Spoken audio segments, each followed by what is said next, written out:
The following program presents principles designed to promote good health and is not intended to take the place of personalized professional care. The opinions and ideas expressed are those of the speaker. Viewers are encouraged to draw their own conclusions about the information presented.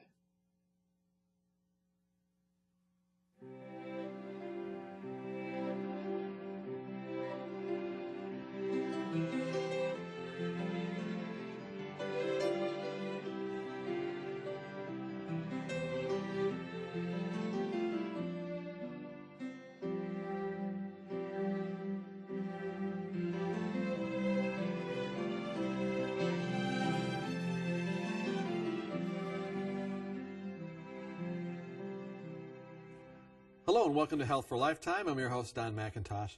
Today we're going to talk about something that maybe many of you are experiencing, and that's low back pain. And talking with us about this is Dr. John Clark. He's an orthopedic surgeon, and they see you when they want to get rid of low back pain. That's right. Is this how many people are struggling with this in America? You know, probably a lot more people than we know, but those that have come to medical attention, about 20% of the population this year will have an episode of low back pain. Over a lifetime, 80% of people experience low back pain. That's a lot. That's a lot. It's also very expensive for workers' compensation. It's the #1 most expensive diagnosis for workers' compensation. So, I mean, this is an obvious question, but what is your most memorable patient that you've seen with low back pain? Well, you know, I saw one recently that comes to mind. It's a gentleman who had 5 years earlier had an episode where he slipped and fell while carrying a heavy object at work. And the pain in his back was excruciating. It drove him to go see the doctor. After he saw the doctor, they did an MRI and they decided he needed a surgery. They took him to surgery, took out a disc. And he said for 6 months after that he did fine, but then it was all the same again. And the pain was driving him to seek more medical help. He had gotten more MRIs, and so finally they said there's nothing more we can do.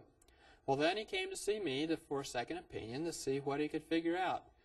He was telling me that he no longer had energy to do anything. He had this low, aching pain in his back. He couldn't go out with his kids and play basketball. And he was wishing he could. He was in his early 50s, and his kids were in their teenage years, and he was just feeling like he's getting left out. I think he was really coming to me because he wanted disability.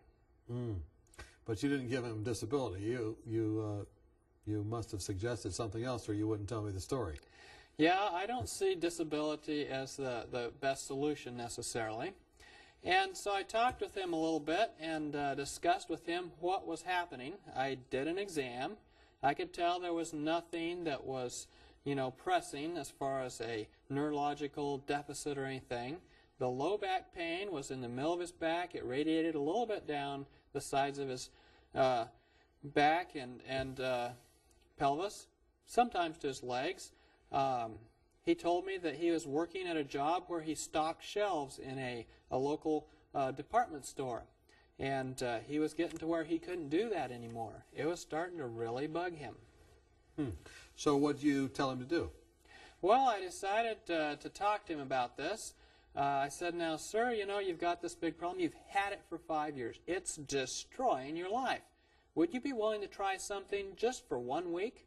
I mean, even if it was really difficult and challenging, but maybe we could get you through this. And he says, sure, I'll try anything for 1 week. I says, there's a program we'll try for 1 week, and at the end of that week, I'll reevaluate you and see how you're doing. So he says, okay. So I said, all right, first thing I want you to do is draw out a schedule here for me.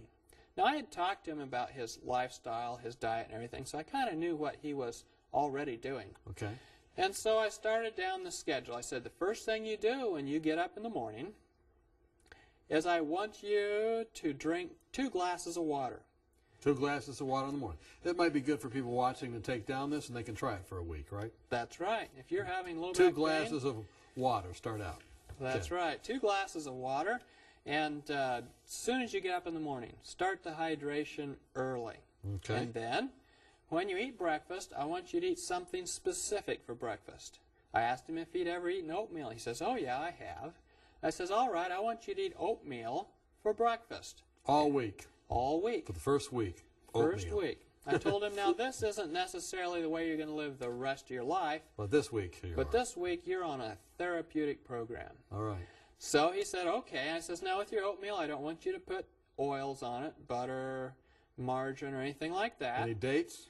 You can put in a few dates or raisins, Okay. but and keep the salt to a minimum, no sugar, Okay. because we want to avoid refined things. And then, as soon as you finish eating breakfast, I want you to take a walk for 10 minutes. And that's after each meal of the day, but and so 10-minute walk in the open air, even if it's raining or snowing, just put on the appropriate clothing, get outside. Also, with each meal, take 500 milligrams of vitamin C. And then between breakfast and lunch, about 2 hours after breakfast, I want you to take 2 more glasses of water. But avoid drinking with your meals. Just drink your water between meals. Now, if you're used to eating between meals, I told him, and you start getting hungry, drink a glass of ice water and just douse the stomach in cold water, and it usually fixes the problem. Then when you get to lunchtime, on your special program for this week, I want you to eat nothing but vegetables, preferably raw, as much as you want, but don't eat vegetables that have lots of oils or salt. You can eat cooked vegetables, but make sure they're not overly, they don't have sugar with them or oil with them. And then on your salad, make sure you don't eat too much salad dressing, low fat if you have to have some. Olives make a good dressing. And then, of course, with your lunch, your vitamin C, your 10-minute walk. Between lunch and supper, another 2 glasses of water. And for supper, I want you to eat nothing but fruit, preferably fresh fruit. Fruit that is in as a natural state as possible, with all the fiber, no refining, no juices, and eat at least 3 hours before bedtime. Take your vitamin C, walk immediately after supper for 10 minutes, and then between supper and bedtime, drink your 2 glasses of water again. That'll make a total of 8 glasses of water for the day. 8 glasses, and then what is it, 1,500 milligrams of vitamin C? That's right. Lots of vitamin C, lots of water, good diet, lots of exercise. And then I told him, be sure you avoid things like coffee, tea, alcohol, things that would give your back trouble. And so that was the program that I put him on, and I sent him out of the office. So why did you tell him to drink so much water? Well, the discs in your back are largely made out of water. And we can put up a graphic here.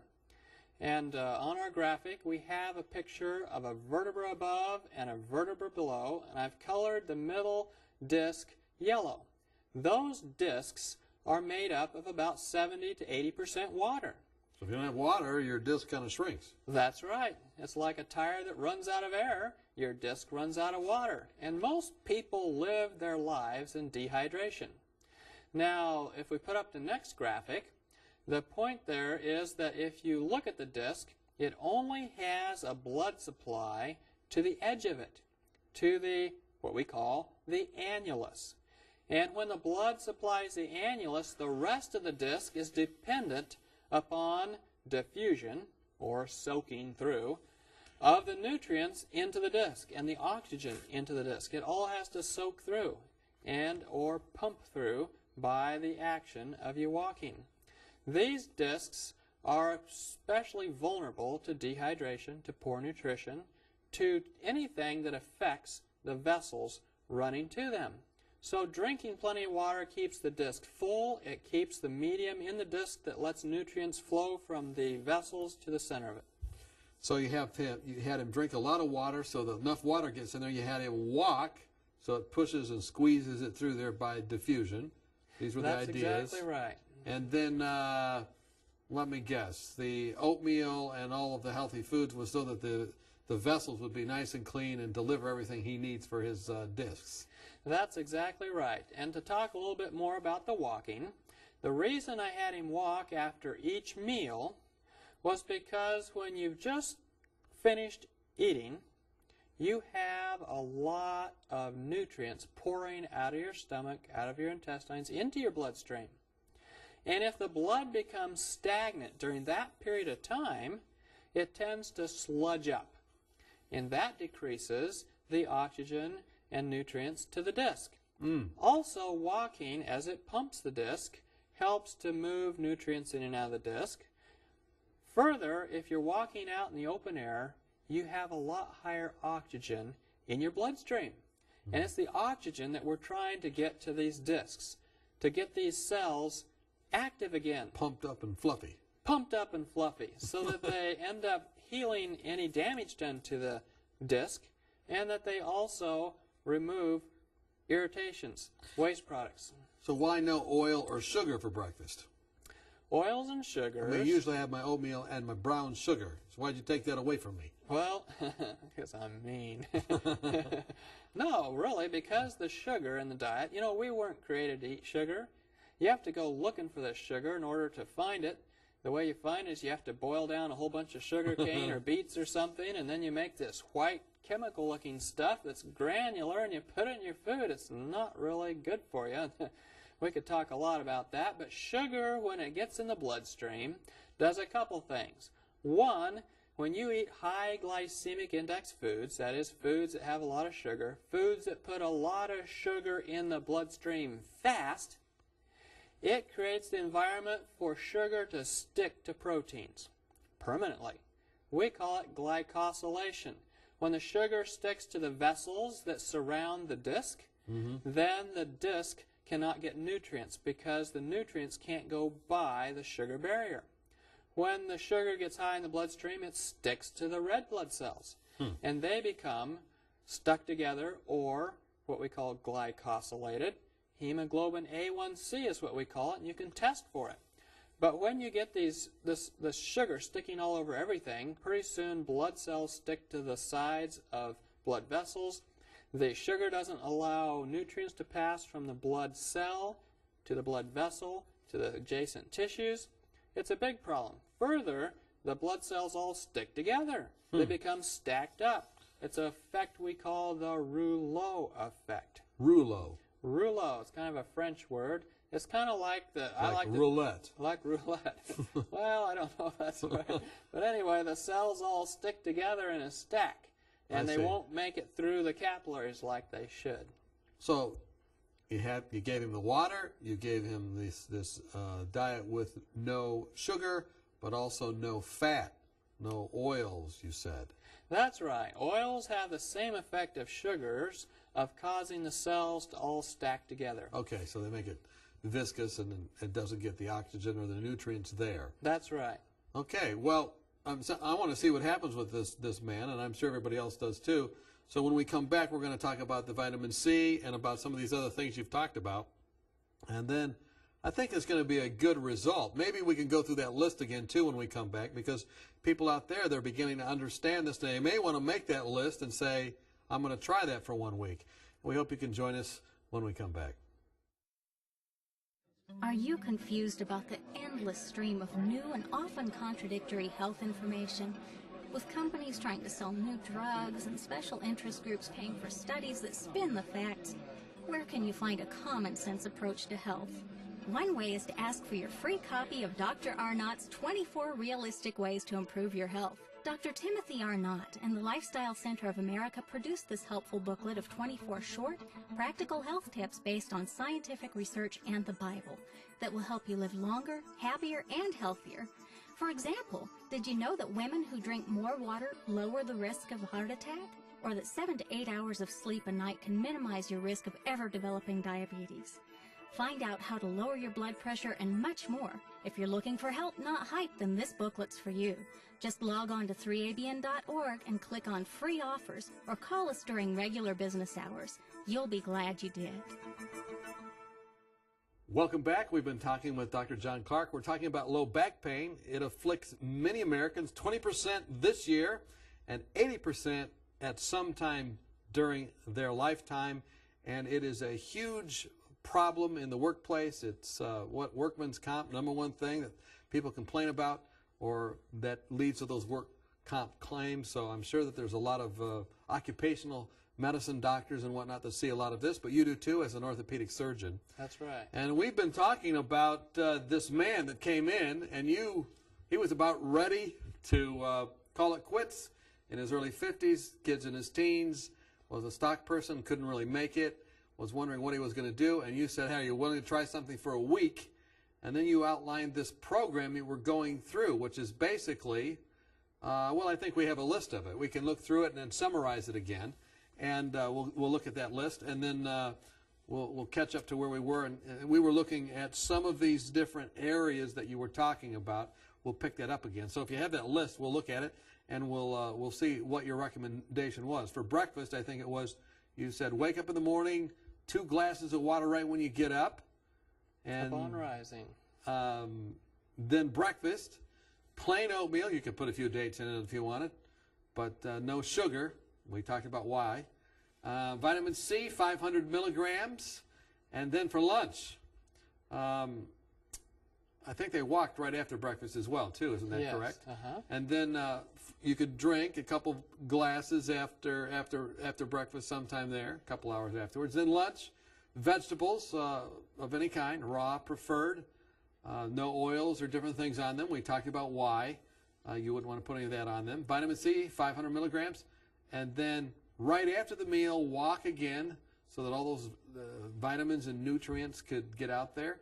And then 2 glasses of water mid-morning, or this would be mid-afternoon, I think, right after lunch. Supper, raw fruit, 3 hours before bedtime you want them to eat. Again, vitamin C, 500 milligrams, 10 minutes of walking right after the meal, and then 2 glasses of water 2 hours after supper. And then at bedtime, no coffee, tea, sodas, alcohol, tobacco. Generally no eating between meals.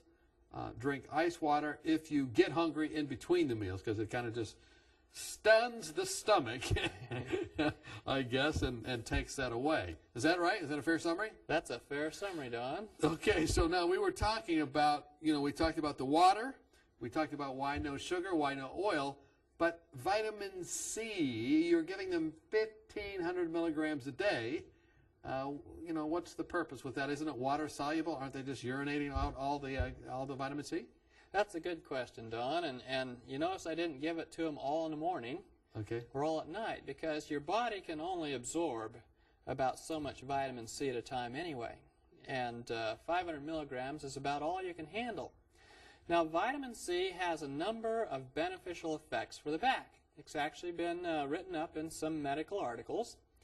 But the vitamin C is important to collagen healing. It's an important vitamin to help the collagen to repair in actually making the collagen. Also, vitamin C is an acid, ascorbic acid. It's a lot like aspirin in the sense that it's an acid. It actually thins the blood a little bit like aspirin too, which helps with circulation to some of these discs that we talked about that only have circulation to their outer edges. So it works on the collagen area as well, vitamin C? Yes, it's very important for collagen synthesis. So 500 milligrams, any particular kind, just any kind you get? Yeah, pick your favorite one. Okay, you tell them to walk for 10 minutes after each meal, and I think that's that elimination nourishment cycle. That's right. The whole body works on cycles. You notice we said don't eat between meals either. Your body is made to work on cycles. Your heart pumps. And as you walk, you don't go on roller skates and roll. You actually pump your whole body. Isn't that interesting? It pumps blood up from your feet to walk on your feet.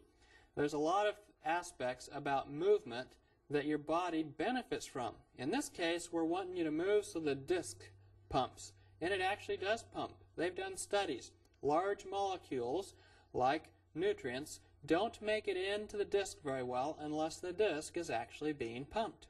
And so the walk helps with that. Not only that, the walk is important for increasing the oxygen in your bloodstream. And that's important for your disc. So action is really a law of life. That's right. You've got to be on the move. Okay, good. So, I mean, these things seem very simple, obvious, but they're really quite significant when we've looked at them. There's really some anatomy and some also physiology about how the body works here that these principles are built on. This wasn't just some flippant remark to someone that was trying to get workman's comp. This was really trying to help them. Oh, that's right. That's exactly right. You notice we said eat supper at least 3 hours before bedtime. Right. And eat only fruit. You see, when a person eats a large, heavy meal late at night, it really keeps the whole system stuffed up all night. And so the discs again suffer because the system is sludged up with food particles and nutrients that are overloaded, and everything is going slowly. And the discs aren't happy with that. Your body spends all night trying to digest the food, and it doesn't have that cycling of food and then rest, food and then rest. Also, notice we picked foods that were all natural, that would have their fiber with them. A lot of people get low back pain because they have a load of food in their stomach that's 3 days old, and it's putting off toxins, and you know the stomach's very close to the back, and you end up with these pains. Some back pain is just pain from the abdomen. Now, you talked about no snacking, no coffee, no caffeinated type things, or sodas between meals. That's right. You see, when we talk about these discs, the discs aren't that important to the body when the body is worried about fight or flight. If you're worried about fight or flight, the body wants the blood reserved for parts of the body that are very important. The brain, the heart, different things like that. And it shunts blood away from the discs. This also happens if you have a lot of stress in your life. The stress will tend to tell the discs to shut down the blood to them. The way this works is through the sympathetic and parasympathetic nervous systems. People who are under more stress tend to have more back pain. People who have a lot of issues in their life that they're dealing with will have more back pain. I used to have a student from a local university who had come to me for his back pain every test week. And he'd point to where the back pain was, and after a couple of returns, I'd start asking him, what's happening this week? Oh, it's test week. And I started picking up that this was a stress-related phenomenon. Part of taking a walk in the outdoors after each meal is about relieving stress. So did you tell this guy never to take tests, or what? Well, I don't think it would have worked. There's some things you can't tell people, aren't there? No, that's an interesting point you bring up, though, because I think in Psalm 32, when David was having the terrible problems that he had brought upon himself by having a relationship with someone he shouldn't have had, he said, when I kept silent, my bones grew old through all my groaning all the day, and your hand was heavy upon me. So for about a year, I guess we figured out, Psalm 32 coupled with Psalm 51, we realized that he was really going through that. So he was experiencing probably low back pain, at least some kind of pain in his bones because of that. That's right. Studies have shown that people who are under stress, especially if the stress is related to childhood abuse, have a higher incidence of low back pain. Is that right? So, like, you got your firemen. Let's say, I've got a friend that's a chaplain for firemen. I used to be a paramedic and different things. These people are under terrible stress, but they also have all kinds of back problems. We usually associate it just with the kind of lifting they're doing, but what you're suggesting is it could be actually related to the stress itself. That's right. We have people who injure their backs, and then they end up being lifelong invalids. Well, that's interesting because bones heal in a matter of weeks. Ligaments, tendons, and joints heal in a matter of, a few months. Well, why are they spending the rest of their life with pain? So this man, you were giving him like a 7-day test. You weren't quite Daniel 1 with a 10-day test, but you were a 7-day test with kind of Daniel's diet here. What happened when he came back to your office? What were the results? Well, I thought he would leave and just go home and say, oh, phooey, what's that doctor thinking? He's a nut. Well, anyway, he went home and he was gone. He came back in a week, and and as he walked down the hall, I tried to watch him to see what His what I gait could was tell- like? What his gait was like, and I couldn't tell a whole lot. He was, you know, he kind of hid his feelings well, and I just couldn't tell. I was thinking, okay, well, get out the disability papers. Well, he came in, he sat down, and says, well, so how'd it go?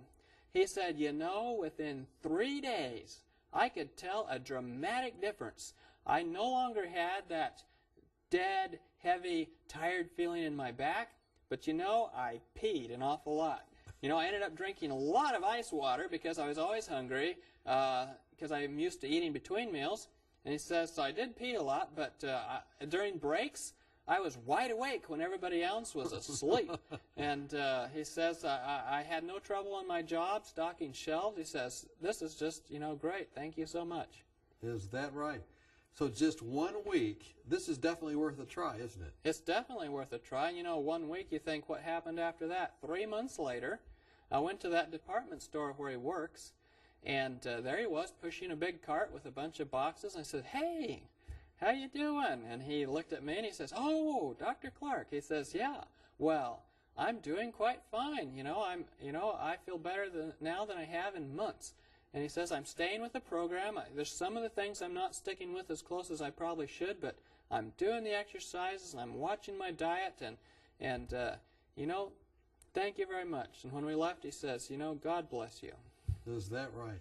Well, you know, I want to put that list back up because I think this is worth a try. People may not have written it down, but definitely worth a try. I mean, as we're putting it up, you know, just briefly comment, surgeries, if you just go that route, you know, you could have said, well, you probably need surgery. If you were like maybe some doctors, and not all of them are like that, but some maybe would be saying, all right, you need surgery because that's you know, take the pressure off and whatnot. How successful are surgeries as a treatment for low back pain?